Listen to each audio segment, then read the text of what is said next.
Salut-les. S'il n'est pas gentil, tu peux changer de voisin. Merci. Voilà. Merci.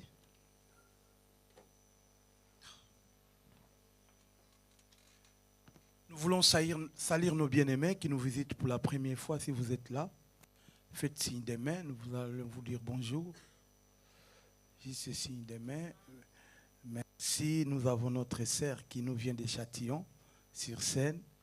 Nous avons aussi notre frère Paul qui nous vient aussi de Dijon.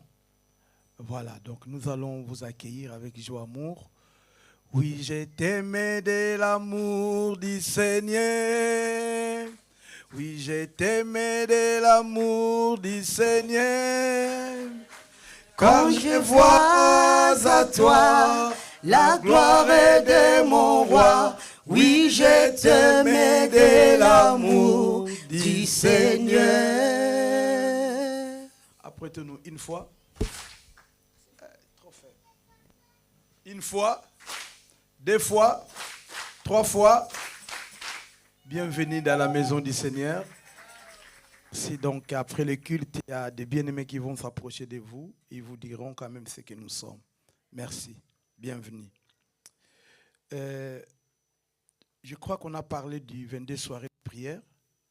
Nous voulons insister là-dessus parce que ça commence aujourd'hui. Mais aujourd'hui, c'est la matinée de prière. On va parler, on va prêcher, on aura un temps de prière aussi. Mais par contre, par rapport aux soirées, ça commence demain. Demain à 18h. Bien aimé, c'est longtemps que nous allons passer dans la présence du Seigneur. On dit 22 soirées de prière. C'est capital, c'est décisif pour la vie chrétienne de tout et chacun de nous. Il ne faut pas dire que ça concerne que les autres. Ça me concerne aussi. Le thème de ces 22 soirées, c'est la prière. Vous savez que la prière peut changer les choses.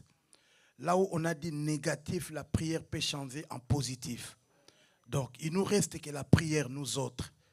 C'est pour cela que nous allons prier pendant ces 22 soirées de prière. Alors, la particularité, c'est quoi? Chaque samedi, les chantres, vous allez nous excuser exceptionnellement, chaque samedi, pendant les 22, c'est-à-dire nous avons 3 samedis, donc déjà le samedi prochain, nous serons en jeûne et prière.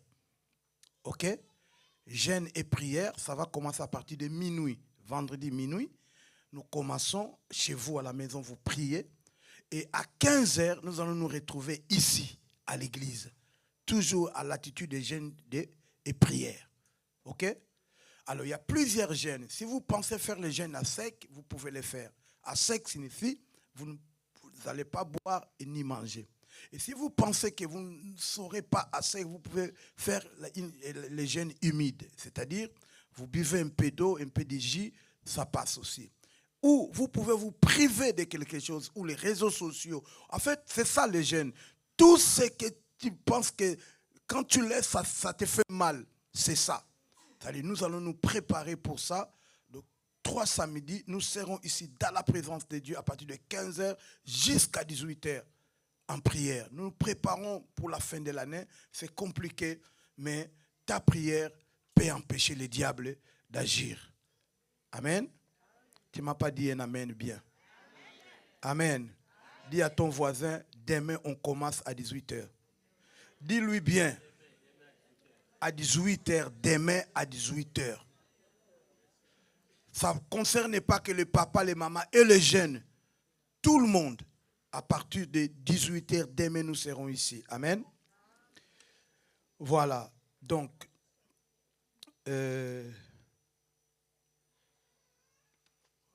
nous allons continuer la parole de Dieu.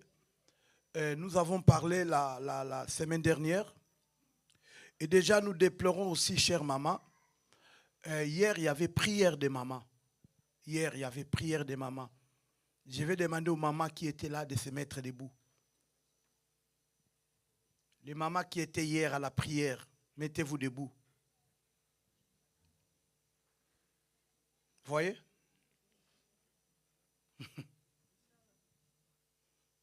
Une seule maman.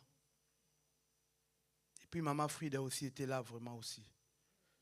Et puis les mamans qui étaient à la répétition. Vous autres, vous étiez où? Au Matanga? Au travail? Vous êtes sûrs? Vous êtes sûrs tous vous étiez au travail? Voilà. Mais vous autres? Bien aimé, quand il y a un programme, c'est pour vous, chère maman.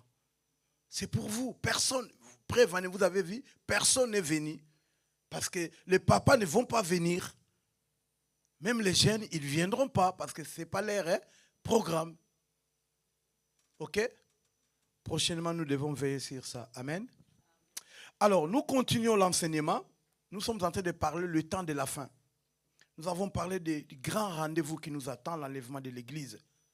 Et nous avons expliqué le dimanche dernier le temps de la bête. Le temps de la bête. La bête, nous avons expliqué c'est qui. Nous avons dit, la Bible l'appelle l'Antichrist. La Bible l'appelle l'impie, l'homme du péché, l'homme du mal. On l'appelle aussi Gog. On l'appelle aussi le fils de la perdition. Et on appelle aussi la bête. Et la bête qui monte de la mer. C'est lui-là qu'on a intitulé l'Antichrist. Et nous avons expliqué comment il va fonctionner. Et il aura comme mode de fonctionnement et son nom est attaché à une marque qu'on a intitulée la marque de la bête. Et nous avons dit, c'est lui qui a de l'intelligence, peut calculer son nombre est combien? 666. Alors nous avons dit que la marque de la bête n'est pas encore là. Beaucoup ont pensé que tout ce qui se faisait avant c'était la marque de la bête, mais nous avons expliqué que ce n'était pas ça. On a pensé que les vaccins par rapport au Covid c'était la marque de la bête, mais on a vu que ce n'était pas ça. On a pensé que la 4G même, aujourd'hui la 5G et bientôt la 6G déjà sera déjà en route. Et d'ailleurs les frères Aristote me disaient aussi qu'au niveau, il y a déjà la 8G déjà, au niveau de l'orange et tout ça, mais ce n'est pas encore mis en place. Cette vitesse-là, on croyait que c'était déjà la marque de la bête, mais on a compris que ce n'était pas ça. Alors même le code barre de chaque article que nous achetons, il y a 666. Est-ce que c'est la marque de la bête? Non. Parce que si c'était la marque de la bête, or la marque de la bête va fonctionner quand l'Église sera déjà enlevée. Aujourd'hui, l'Antichrist, l'esprit de l'Antichrist est là. Mais la personne de l'Antichrist n'est pas encore là. Alors, il se cache, je ne sais pas, il est où, s'il est déjà né, on ne sait pas. Mais ce que nous savons, d'entrée de jeu, il y a un homme qui va rentrer en jeu. Et cet homme-là, il va étonner les gens, comme nous avons dit. Il va résoudre des problèmes. Quand l'Église est partie, l'Église est enlevée. Maintenant, il va faire, l'Église est partie, il se passera 7 ans là-bas. 7 ans. Et les 7 ans maintenant sur la terre, et il y a des choses qui vont se passer, je l'ai expliqué. Les 7 ans est divisé en 2. 3 ans et demi et 3 ans et demi. 42 mois, 42 mois. Et nous avons dit, le premier 3 ans et demi, ou la première moitié, l'état, la moitié d'un temps, l'Antichrist va se présenter comme un gentleman. L'Antichrist va se présenter comme quelqu'un qui a la solution à tout problème. Il va résoudre les problèmes, il va donner des solutions. Et nous avons dit, tout sera facile, même le papier, ça sera facile. Même le crédit bancaire, ça sera très facile. Il y aura des guérisons, il y aura des miracles. Il va étonner les gens par les prodiges qu'il fera. Et la bête qui monte de la terre, qui est le faux prophète, lui va tout faire pour qu'on adore la bête qui monte de la mer. La bête qui monte, je suis dans Apocalypse 13. La bête qui monte de la mer, c'est l'Antichrist. Et la bête qui monte de la terre, c'est les faux prophètes. Jusque-là, ça va? Demande à ton voisin si ça va. Voilà. En fait, je suis en train de vous dire les étapes qui se feront avant qu'on arrive au ciel. Amen. Avant qu'on rentre dans la nouvelle Jérusalem. Parce que nous y arriverons. Mais avant qu'on arrive là, il y a des étapes qui doivent se passer dans ce monde. Première, j'ai dit l'enlèvement de l'Église. Et deuxième, c'est le temps de la bête. Le temps de la bête. C'est-à-dire cette personne qui va étonner les gens. Alors, il va signer un traité de paix de 7 ans avec Israël. Suivez-moi bien, on commence les choses. Il va signer un traité de paix de 7 ans. Alors, qu'est-ce qu'il va se faire? Au milieu de 7 ans, pendant 3 ans et demi, cet homme va rompre ce traité de paix avec Israël. Parce qu'il doit maintenant enlever son masque pour qu'on voie son vrai visage. Parce qu'au début, il apparaissait à l'agneau. C'est pour cela que nous avons dit qu'il était monté aussi sur le cheval blanc. Parce que lui fait que copier. Dans l'Apocalypse 19, nous verrons la vraie personne qui a monté sur le cheval blanc. Mais lui aussi, il a copié de monter sur le cheval blanc. Mais il n'était pas le vrai sauveur. Alors, il va enlever et il va montrer son vrai visage au monde. Comment il va le faire? Et qu'est-ce qu'il va faire, bien-aimé dans le Seigneur? Il va aller, parce qu'il fera tout pour que le 3e temple soit construit. Il va financer, il va tout faire, parce que lui, l'Antichrist, il aura le pouvoir sur le monde politique. Et les faux prophètes s'en occupera sur le pouvoir spirituel. Et les deux vont travailler ensemble. C'est pour cela, aujourd'hui, en Suisse, dans la ville d'Avout, il y a des réunions qui se font pour le gouvernement mondial. Parce que l'Antichrist aura besoin d'un gouvernement mondial. Nous aurons un seul président au monde. Et l'Antichrist va utiliser ce qu'on appelle la monnaie mondiale. Cela est en train d'être travaillé en Suisse, à côté ici, en Suisse. Il y a déjà des experts qui travaillent déjà pour la monnaie mondiale. Il n'y aura pas héros, je ne sais pas comment on va appeler cette monnaie. L'Antichrist aura besoin de ça parce qu'il aura besoin de contrôler le monde entier. Ça sera sous son pouvoir. Alors, quand il va tout faire là, il va tout faire pour reconstruire les temples. Pourquoi il va faire tout pour reconstruire les temples? Parce que aujourd'hui que là nous parlons, en Israël, il n'y a pas les temples. Pour les peuples juifs, le temple représente la présence de Dieu. Alors comme l'Antichrist, il sera contre Dieu, parce que déjà le mot est là, Antichrist. Il sera contre Jésus, alors il va tout faire pour insulter, pour salir les lieux saints. Alors, c'est pour cela, il va construire le temple. Il va construire le temple et il va rentrer dans ce temple-là. Ça se fera comment? Il le fera à la fin des 3 ans et demi. Donc, vers la fin de 7 ans de son règne, l'Antichrist va aller jusqu'au temple en Israël. Et le jour qu'il rentrera là-bas au temple, ça sera filmé partout. Dans les médias, ça sera couvert CNN, RTNC, parce que le monde doit le voir. Parce qu'il voulait prendre la place de Dieu. Il voulait prendre l'adoration. Vous savez, Dieu, tu peux tout faire, mais si tu touches à l'adoration, tu touches à Dieu. Alors, l'Antichrist va tout faire. Il va rentrer au temple. Et les Juifs, certains Juifs vont crier. C'est lui le Messie. C'est celui qui est venu sauver Israël. Mais après, ils comprendront, quand l'Antichrist va aller au temple, il va changer la Trinité. Notre Trinité aujourd'hui dit Père, Fils, Saint-Esprit. Mais lui changera la Trinité. Je vais vous expliquer ça. Les 3 esprits qui sortaient de la bouche du dragon. C'est-à-dire, il changera la Trinité. À la place de Dieu, on mettra Satan. À la place de Jésus, on mettra l'Antichrist. à la place du Saint-Esprit, on mettra les faux prophètes. Alors, quand Israël verra cela, parce que Israël, ils ont une religion qu'on appelle la monothéiste, c'est-à-dire ils croient à un seul Dieu, Elohim. Tout juif, qui qu'il soit, où il peut être, mais il croit à un seul Dieu, Adonai, le possesseur des ciels et de la terre. Alors Israël ne va pas vouloir ça. Quelqu'un dit qu'il est Dieu. Alors les peuples juifs vont refuser.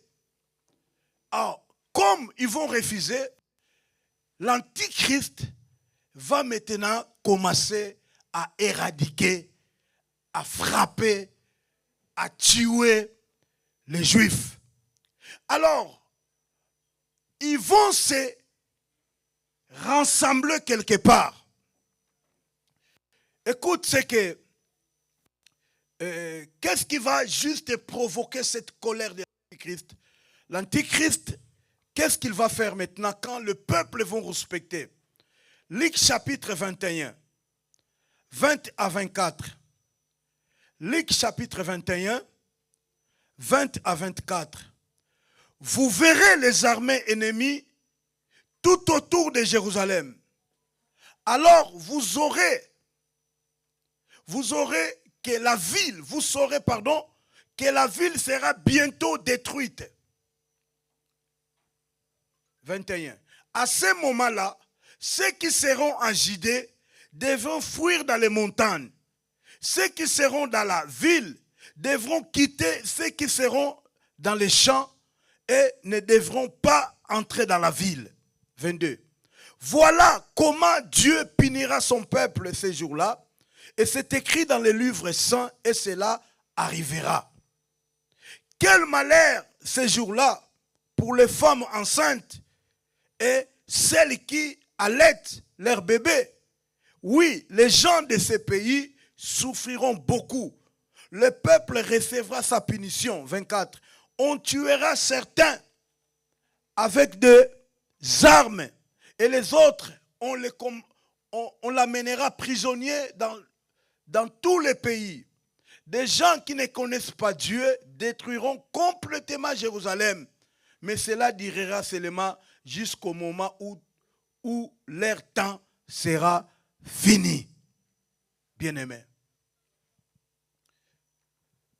L'Antichrist va maintenant regrouper les gens. Les armer parce qu'il va tout faire pour convaincre tous les rois de la terre. Il va tout faire pour convaincre tous les rois de la terre. Alors, quand il va convaincre tous les rois de la terre, comme nous venons de lire ici, ils vont venir attaquer Israël, bien-aimés. Et on dit, ces jours-là, ça sera grave et horrible. Ici, on dit, malheur aux femmes qui seront enceintes.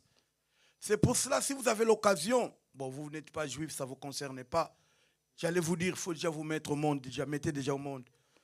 Parce que ça sera compliqué. Mais heureusement, vous partirez déjà dans l'enlèvement. Amen. Parce que tout ça, l'église est déjà où? Est déjà partie. Et malheur aux femmes qui vont allaiter. Imaginez, il y a les bébés, il faut fuir. Et on dit, 2/3 mourra.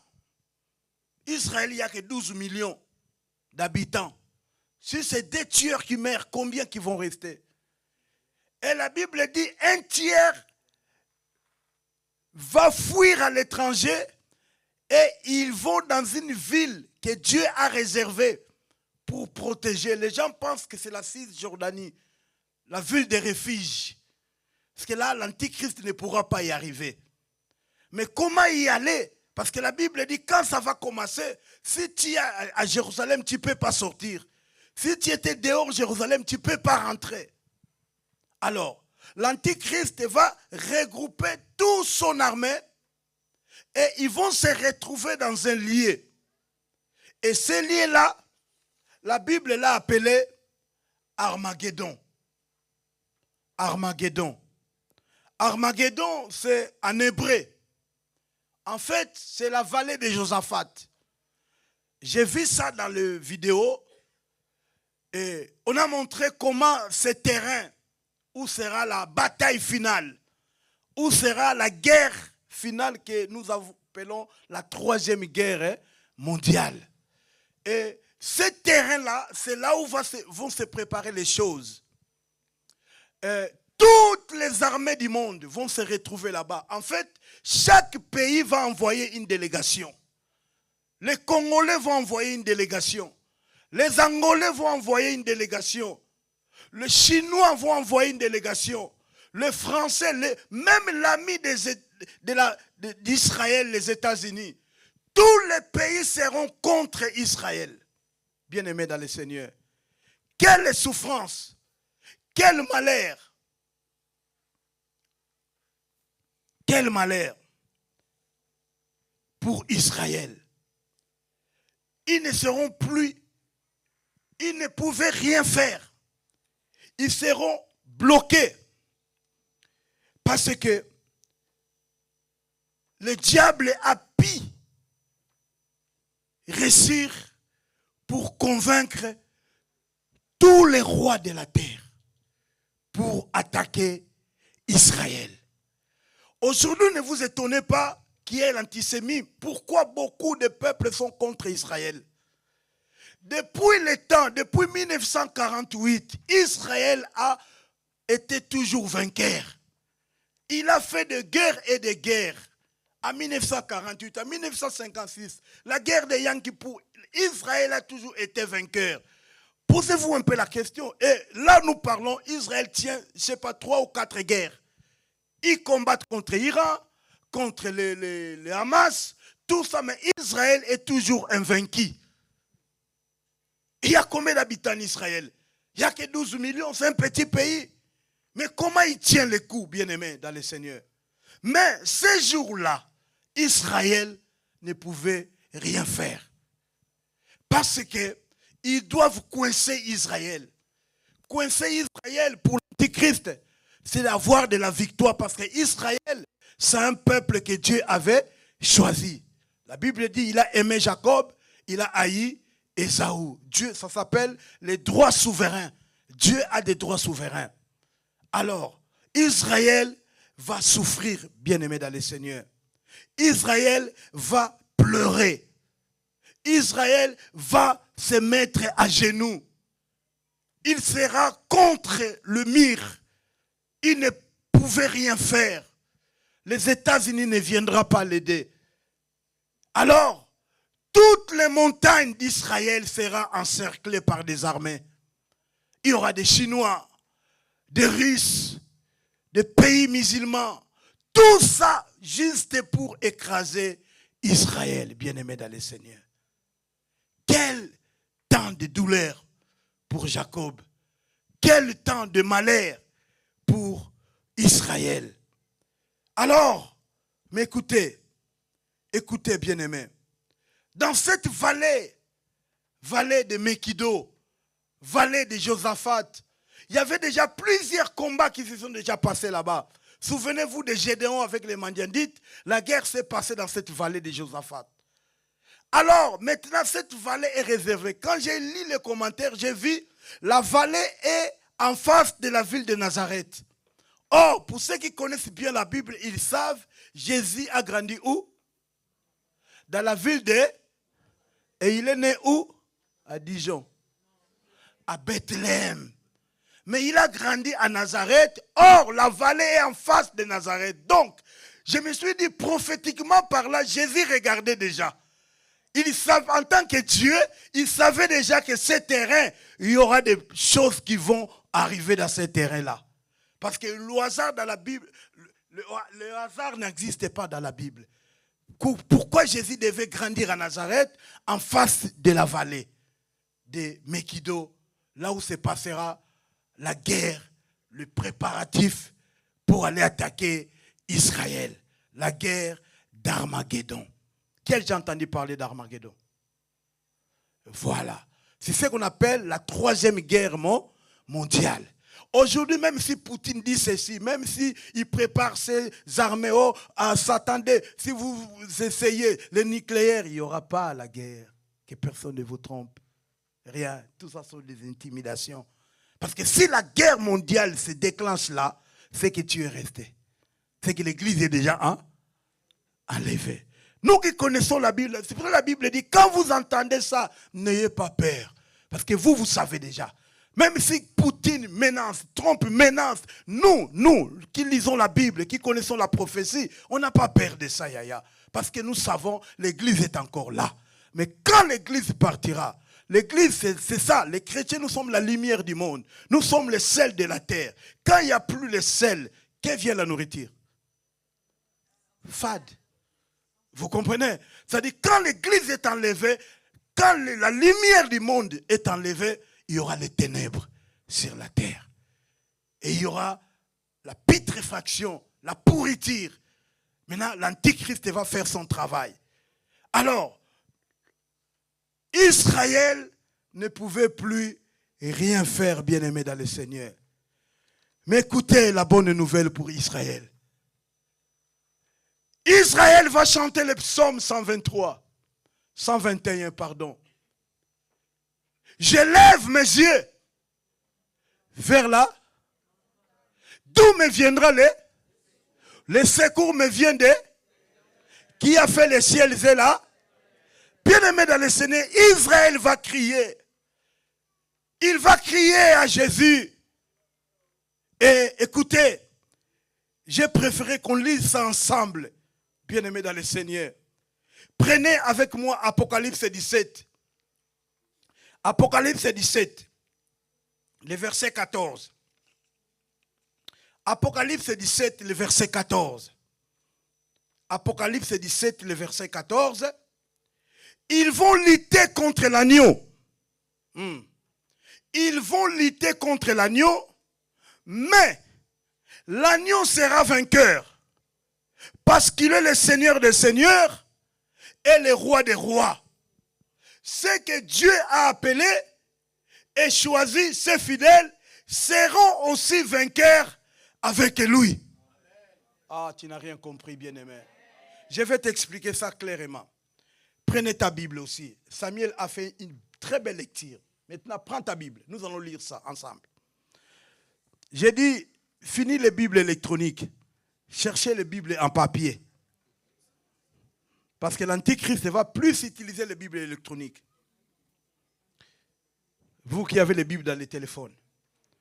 Maintenant, regardez le verset 19, chapitre 19, verset 11. Je vais clôturer mon message. Est-ce qu'on peut lire ensemble? Tout dépend de ta version. Lis seulement. Ensuite,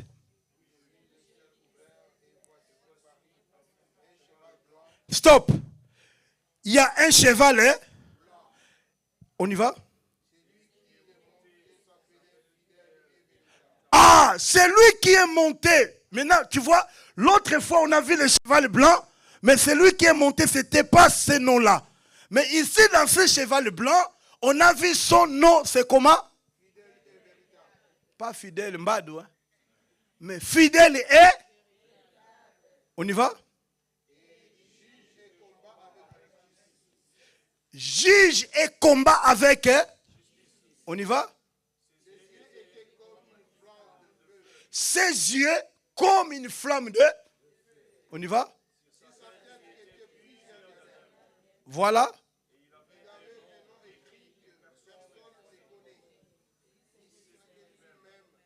Ok. 13.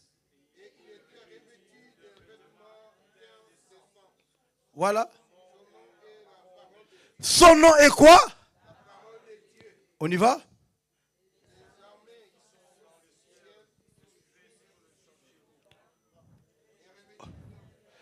Voilà. Stoppez d'abord là. Les armées qui sont au ciel. Bien-aimés.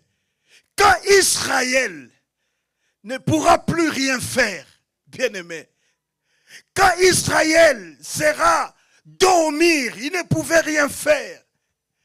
Regardez bien ce qui va se passer ces jours-là.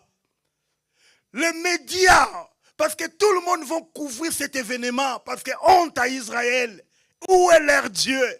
Où est le Dieu qui sauve Israël? Où est le Dieu qui ne dort, qui ne somnole? Il est où? Le Dieu de Moïse, le Dieu d'Abraham, le Dieu d'Isaac, le Dieu de Jacob, bien-aimé. Et pendant qu'ils seront dans le désespoir, mais les gens vont lever les yeux vers le ciel. Bien-aimé, ils verront au ciel. Et selon le commentateur, les gens vont croire. Il y a un livre que j'ai lu de Léopold Mbadou, Apocalypse Code 3. C'est-à-dire, les gens vont croire que ce sont des extraterrestres.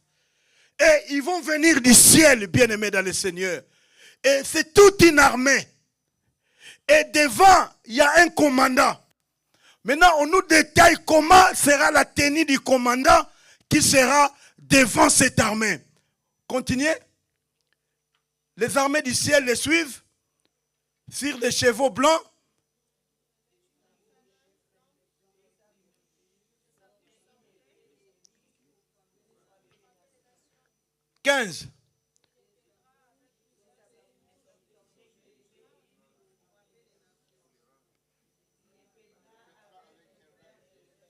OK.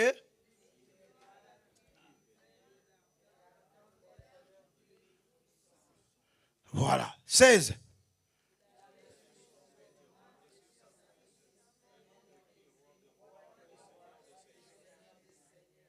Voilà. Maintenant 17.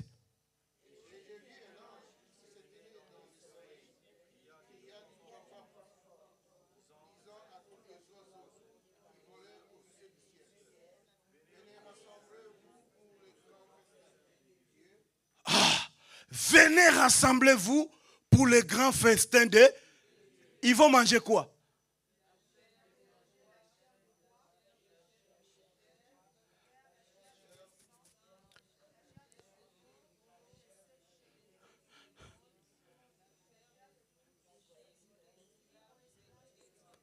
Ok, merci.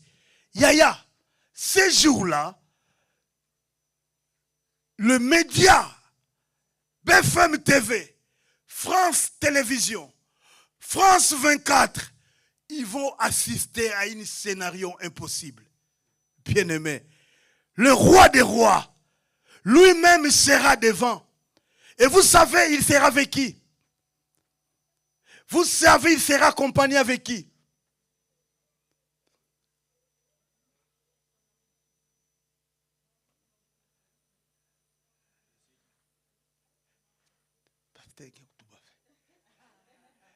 Il sera accompagné avec qui?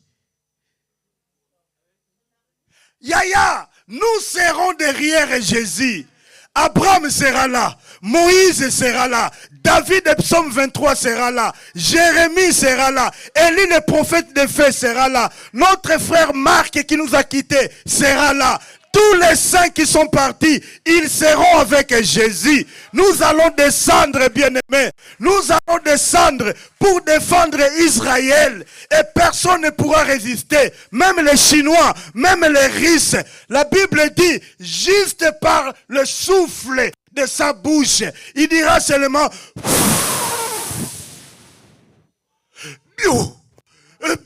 Moi, je m'imagine à ces jours-là, quelle tenue je mettrais.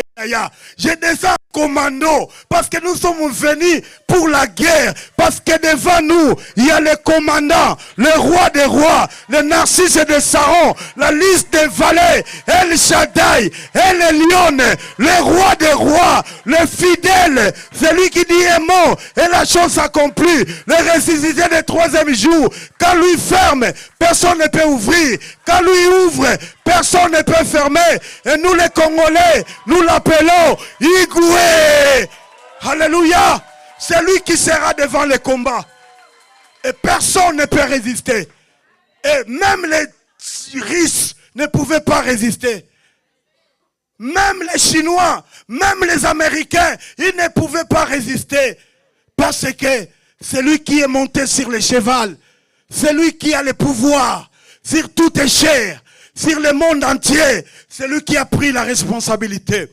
Cette fois-ci, ce n'est pas un ange, mais lui-même est Jésus. Il viendra combattre par le souffle de sa parole. Et la Bible dit, un ange va dire, tous les oiseaux venez, venez, manger poutine, manger un tel roi, manger, ça sera la fête. Ça sera la fête pour les oiseaux. Parce qu'il n'y aura que des sangs, il n'y aura que des corps.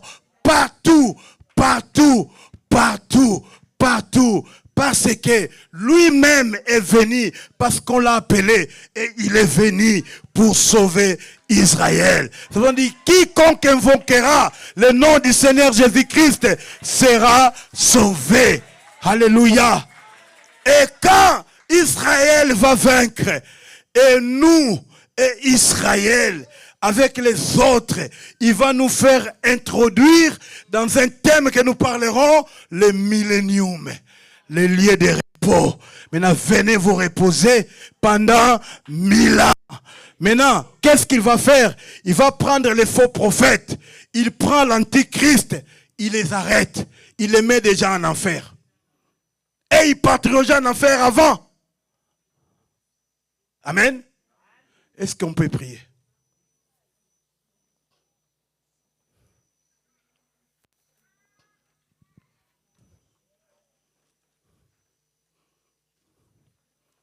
Est-ce qu'on peut prier? Nous allons commencer nos soirées de prière. Quiconque invoquera le nom du Seigneur sera sauvé. Alléluia. Israël a invoqué, il est venu. Si tu l'invoques ce matin, il viendra. Mets-toi debout, s'il te plaît. Jésus.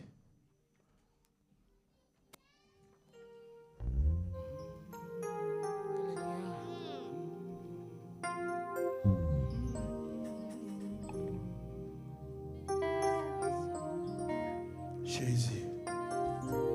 Alléluia. Alléluia. Voilà l'intérêt pour partir pendant l'enlèvement de l'église. Alléluia.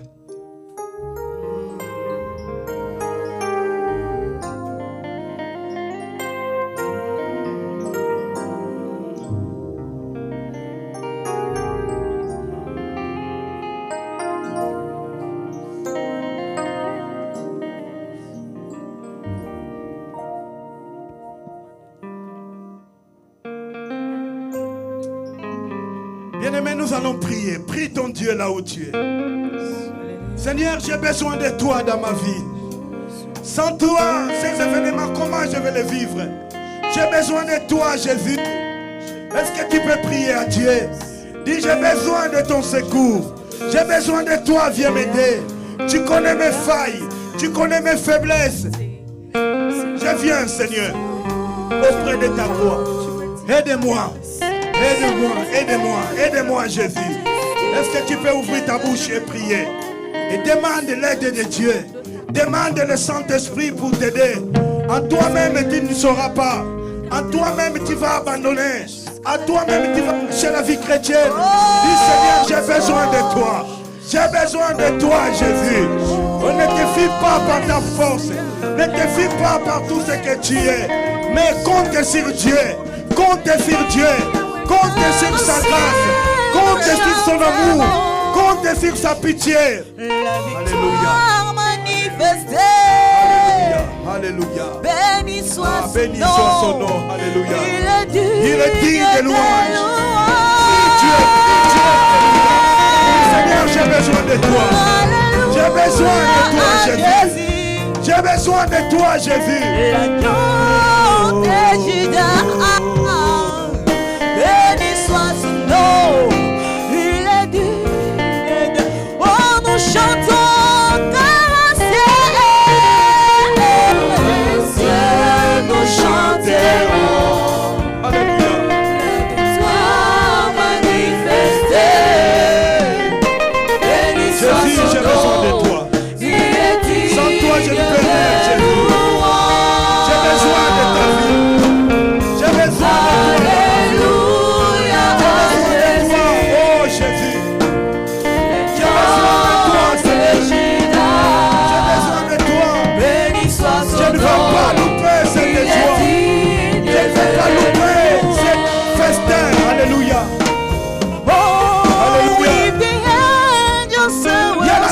Qui nous attend, bien-aimé. Victoire, Seigneur, fais-moi d'assister à ces d'assister à cette victoire.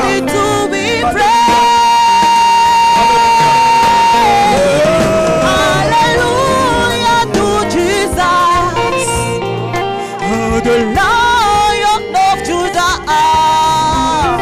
Blessed be the name. You are worthy to be praised. Oh, gracieux, nous chanterons la victoire manifestée. Béni soit son nom, il est digne de louange. Merci, merci. Vous allez continuer à chanter, mais écoutez ce sujet de prière. Je disais que l'esprit de l'Antichrist agit déjà. L'esprit de l'Antichrist nous pousse à ne même plus offrir, parce que la Bible dit dans Daniel 9, 27, il fera cesser les sacrifices et les offrandes. L'esprit de l'Antichrist nous met la tiendeur pour la prière. La vie de prière n'a plus de place dans ta vie. Combien la prière est devenue lourde pour ta vie. Maintenant nous allons chasser tout esprit de l'Antichrist, toute cette force maléfique qui nous empêche à servir Dieu, qui nous empêche de venir à l'heure à l'église, qui nous empêche à offrir à Dieu nos dîmes, nos actions de grâce. C'est déjà l'œuvre de l'Antichrist. Nous allons chasser, nous allons chasser. Tant que l'église est ici, nous avons encore le pouvoir, nous avons encore la force. Nous allons chasser cet esprit. Prions, prions le Seigneur. Alléluia. Merci Jésus.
Acclamons le roi des rois, acclamons le roi des rois.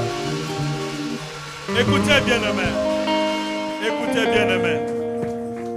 Nous sommes de victorieux ce matin. Amen. Pasteur, que Dieu te bénisse pour ce message. Qu'il déverse encore l'onction sur toi. Bien-aimé, il y a un tribu que j'aime en Afrique du Sud. Vous le connaissez aussi. Les tribus Zoulou. Zoulou. Les Zoulous là, et ils ne parlent pas. Si un Zoulou veut te montrer qu'il est victorieux, ils ont toujours fait comme ça. Victorieux. Bien-aimé, qui va crier, suis victorieux. Parce que ce jour-là, tu seras accompagné de ton Créateur. Tu verras, bien-aimé, la méchanceté de ce monde. Tu verras tes ennemis s'écrouler, bien-aimé. Parce que toi, tu es victorieux. Est-ce que tu peux faire ça? Si tu ne le suis pas, toi, c'est ton problème. Tu peux faire ça. Je suis victorieux. Je suis victorieux. Nous sommes des victorieux, bien-aimés. Par le sang de Jésus, nous étions rachetés. Amen. Amen. Acclamons pour ce message. Acclamons Dieu. Prenons place, prenons place. Ah, si c'était la nourriture. Hier j'ai mangé du pondou. Et les pondous là étaient waouh. Donc, si c'était la nourriture, je vais le comparer comme les pondous que j'ai mangé hier. Une fois de plus, l'homme de Dieu, que Dieu te bénisse. Alors, nous allons offrir pour notre Dieu. Mais avant ça, j'aimerais vous dire quelque chose. Vous savez, dans la semaine,